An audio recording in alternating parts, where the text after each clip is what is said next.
បាទជំរាបសួរពុកម៉ែបងប្អូនទាំងអស់គ្នានៅក្នុងសង្គម YouTube បាទថ្ងៃនេះខ្ញុំមានបាទខ្នាយបង្ហូតថ្នោលតែសាកបាទណាបាទ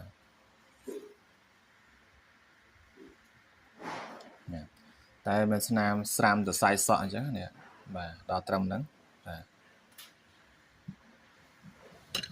ខ្នាយនេះក៏ខ្ញុំបានមកយូរខែដែរហើយបាទបានដាស់ប្រសិទ្ធិគុំធាតដាស់វិញ្ញាណនិងអភិសេកបាទធ្វើកិច្ចត្រឹមត្រូវបាទខ្នាយបង្ហូតថ្នោលបានន័យថាខ្នាយចាក់ទឹកទៅវាហូរដល់ចុងនេះបាទវាតក់ដល់ចុងហ្នឹងបាទហ្នឹងគេហៅថាខ្នាយបង្ហូតថ្នោលបាទកម្ពស់បាន1តឹក8បាទកម្ពស់ពីចុងដល់គល់1តឹក8ប្រទាលនេះបាន2ហ៊ុនប្រទាល2ហ៊ុនយើងស្រឡាញ់ទេយើងបបរណាទៅកាត់ត្រឹមនេះទៅបាទកាត់ត្រឹមហ្នឹងទៅសុំលោកកាត់ត្រឹមហ្នឹងទៅយើងក៏ធ្វើបន្តោងស្រោបពាក្យទៅបាទអញ្ចឹងណាបាទហើយមួយអង្គនេះក៏ខ្នាយតៃសាកបាទក៏គាត់មកខាងទៀតបាក់បាទបាក់កាច់បាក់ត្រឹមហ្នឹងហ្មងហើយមកខាងនេះសល់ប៉ុណ្ណឹងគាត់កាប់យកមកបាក់ហើយគាត់ត្រឹមខ្លួនគាត់ថ្ងៃនេះវែងបាទប្រទាលបានប្រទាលជាបាន2ហ៊ុនបាទនិយាយពីចុងដល់គល់នេះបាទកាត់ហើយហ្នឹងបានសល់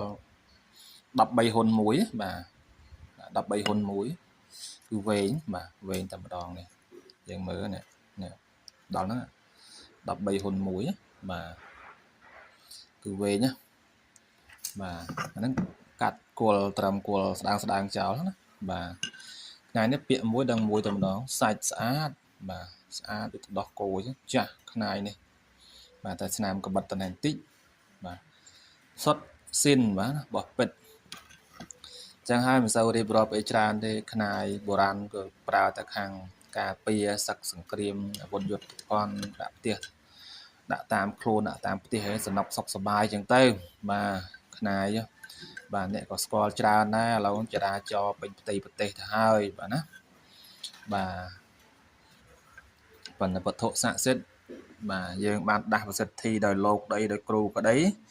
គឺយើងគោរពយើងជឿបាទណាបានប្រកែបើយើងមិនគោរពមិនជឿទេបាទក៏គ្មានអានុភាពដែរនេះដីនៅឯនឹងឡើយបាទចឹងអស់លោកណាស្រឡាញ់ពេញចិត្តអាចចែកជាវបានណាខ្នាយតៃសាទាំងពីរនឹងតែមួយប្រហូតថ្នោលមួយ